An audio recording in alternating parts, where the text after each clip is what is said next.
Dengan kondisi regulasi 2026 yang belum menemukan titik terang dan banjir kritikan dari pembalap, F1 kabarnya sedang mengevaluasi peluang untuk segera ganti regulasi mesin.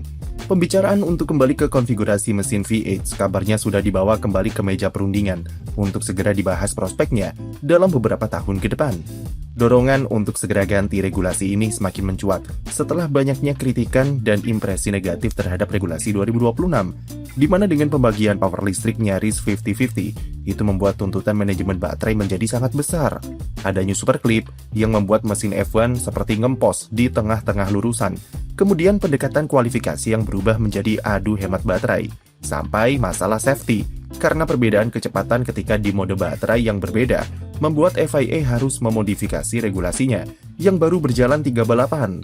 Momen libur sebulan karena ditundanya balapan di Timur Tengah jadi waktu yang tepat bagi F1 dan FIA dalam memberikan modifikasi supaya regulasi 2026 bisa lebih dinikmati oleh pembalap serta penonton. Beberapa opsi seperti penurunan deployment baterai dari 350 kW menjadi maksimal 200 kW dan pengurangan energi maksimal saat recharge menjadi 6 MJ adalah solusi paling ideal untuk mengurangi superclip. Tetapi ada anggapan dari FIA jika pengurangan energi sampai 200 kW dan 6 MJ per lap sepertinya terlalu ekstrim, yang bisa berakibat ke beberapa pabrikan bisa kehilangan banyak sekali performa dan menimbulkan kesenjangan baru jika diterapkan. Untuk mengurangi energi sebesar itu juga butuh beberapa modifikasi di baterai yang akan memaksa FIA untuk membuka periode homologasi tambahan supaya pabrikan bisa menyesuaikan diri. Selain itu, pengurangan energi baterai juga mengartikan kalau pembuatan regulasi 2026 adalah sebuah kegagalan. Sementara FIA masih ingin mempertahankan inti dari regulasi baru ini, yaitu power baterai tetap harus memegang kendali sebagai bentuk komitmen mereka terhadap program elektrifikasi. Banyak kabar yang menyebut jika dari simulasi yang dilakukan FIA terhadap beberapa perubahan minor yang akan mereka terapkan nanti, efeknya ternyata sangat kecil atau bahkan tidak berdampak apapun terhadap superclip. Jadi, ada kemungkinan besar kalau modifikasi terhadap regulasi 2026 tidak akan diterapkan pada GP Miami nanti. CEO F1 Stefano Domenicali juga dikatakan masih ngotot jika ia tak melihat masalah berarti dari kualitas balapan di regulasi baru, dan hanya akan fokus pada aspek kualifikasi serta safety dari insiden Berman di GP Jepang. Bahkan dia ingin wacana modifikasi regulasi untuk ditahan dulu sampai GP Hongaria atau jeda musim panas. Masalahnya, dengan banyaknya kritikan dari mayoritas pembalap dan penggemar, utamanya dari Max Verstappen yang makin dekat ke pensiun dini, urgensi bagi F1 untuk segera melakukan sesuatu terhadap regulasi 2026 semakin besar. Solusi paling instan dan yang paling diidam-idamkan oleh fans di kolom komentar tentu ganti konfigurasi mesin secepatnya. Tapi kami harus tegaskan lagi jika mengubah regulasi mesin tidak bisa dilakukan secepat mengubah regulasi aerodinamika. Jika mendadak ganti regulasi aero tahun depan, tim masih bisa mengikutinya dengan pengembangan mobil lewat tes CDF dan wind tunnel yang cuma memakan waktu beberapa bulan saja. Tapi regulasi mesin butuh waktu minimal 2-3 tahun, dari melakukan riset, membuat blok prototipe, lalu pengujian, sampai fase optimalisasi dan penyempurnaan. Regulasi mesin 2026 sudah diwacanakan sejak tahun 2022 atau 4 tahun yang lalu, yang artinya waktu ideal untuk ganti regulasi mesin lagi adalah pada tahun 2030 atau 2031. Jadi apapun modifikasinya dan suka tidak suka, setidaknya regulasi saat ini akan bertahan selama 5 musim ke depan. Untuk jangka panjang, FIA mempertimbangkan untuk menambah kapasitas power output yang dihasilkan oleh mesin combustion dan mengatur deployment dari MGUK untuk mengurangi superclip tanpa harus mengurangi power baterainya secara signifikan. Namun dengan segala kritikan sejauh ini, regulasi 2026 jelas bukan pendekatan yang seharusnya diambil oleh F1 dan sudah merusak marwah dari balapan jet darat ini. Tahun lalu, Presiden FIA Mohammed bin Sulayem sudah mewacanakan perubahan regulasi mesin secepatnya dalam 3 tahun atau pada 2029, yang mana wacana itu di-backup oleh Ferrari bersama Red Bull RBPT. Langkahnya cukup agresif, dengan menginginkan kembali mesin V10 dengan sustainable fuel yang dipandang lebih murah dan mengembalikan aura mobil F1 seperti di era kejayaannya. Namun wacana Ben Sulayem soal V10 jelas mendapat banyak penolakan dari pabrikan dengan sejumlah alasan. Pertama adalah mesin V10 adalah mesin monster yang tidak relevan dengan pengembangan mesin mobil produksi massal yang selama ini jadi patokan regulasi mesin di F1. agar selaras dengan perkembangan teknologi di era modern. Kedua, mesin V10 meskipun memakai sustainable fuel, konsumsi bahan bakarnya tetap saja akan sangat boros, dan tanpa adanya refueling, entah sebesar apa tangki bahan bakar yang harus dibawa di mobil F1 nanti.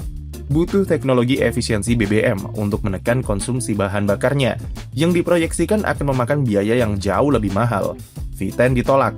Ben Sulayem kemudian mengalihkan opsinya ke mesin V8 yang sama-sama punya suara garang di masa lalu.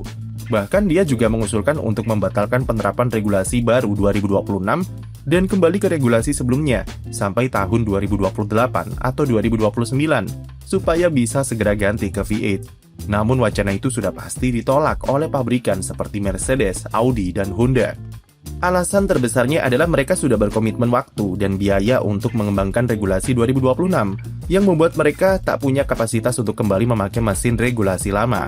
Apalagi Audi yang berstatus pabrikan baru atau Honda yang sebagian mesin fisik selama mereka dimiliki oleh Red Bull. Selain itu, waktu untuk riset mesin dalam waktu sesingkat itu juga tidak memungkinkan dan berpotensi merugikan mereka di aspek finansial. Namun, ide untuk kembali ke mesin V8 secara general tidak ada penolakan yang serius, meskipun tetap ada dorongan untuk mempertahankan elemen elektrifikasi, yang artinya secara timeline, paling ideal untuk mewujudkan rencana comeback ke mesin V8 adalah pada tahun 2030 atau 2031 mendatang. Belum jelas soal seperti apa konfigurasi yang akan dipakai, namun paling mungkin adalah 2,4 liter V8 dengan turbo untuk menjaga relevansinya ke mobil produksi massal. Hanya saja apabila memakai turbo, maka kompensasinya adalah suara mesin yang dihasilkan mungkin tidak akan semerdu zaman dulu. Ada potensi tambahan elemen hybrid karena tuntutan pabrikan supaya mempertahankan elemen elektrifikasi, plus agar konsumsi bahan bakarnya bisa ditekan. Belajar dari regulasi 2026, tentu tambahan power hybridnya jika diterapkan tidak akan sebesar saat ini, atau paling mentok di kisaran 150-200 kW saja. Atau tak menutup kemungkinan, power hybridnya akan diterapkan seperti KERS pada era 2011-2013. Mesin V8 dengan elemen hybrid yang minimal atau bahkan tidak ada sama sekali akan jauh lebih sederhana baik bagi pabrikan ataupun bagi pembalap yang mengemudikannya. Tidak ada lagi adu manajemen baterai atau superclip, dan tidak ada lagi pengaturan software yang rumit. Pembalap hanya perlu menjaga ban dan mengawasi bahan bakar saja selama balapan yang sudah mereka lakukan sejak dulu. Mungkin untuk aspek suara, karena adanya komponen turbo, maka lebih baik jangan berekspektasi terlalu banyak. Tapi setidaknya akan jauh lebih keras ketimbang mesin di era V6 yang bahkan kalah nyaring ketimbang mesin mobil F2 dan Formula Academy.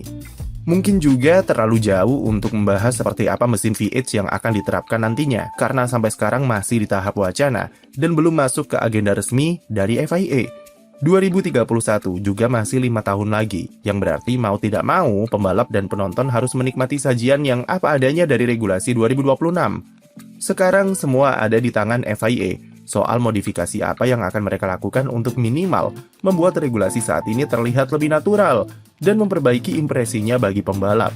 Kami sendiri jujur saja cukup skeptis jika FIA bisa membuat perubahan signifikan di sisa musim 2026 karena banyaknya pertimbangan dari pabrikan dan sensitivitas regulasinya sendiri, terutama di aspek baterai.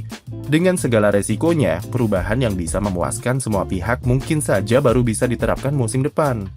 Selain untuk output yang lebih optimal, tapi juga memberikan kesempatan kepada pabrikan mesin untuk mengadaptasikan perubahan tanpa ada kompromi terhadap performa musim ini.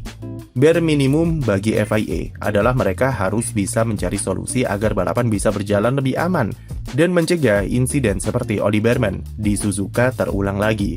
Sekian video dari kami, jangan lupa beri like dan subscribe untuk konten F1 lainnya.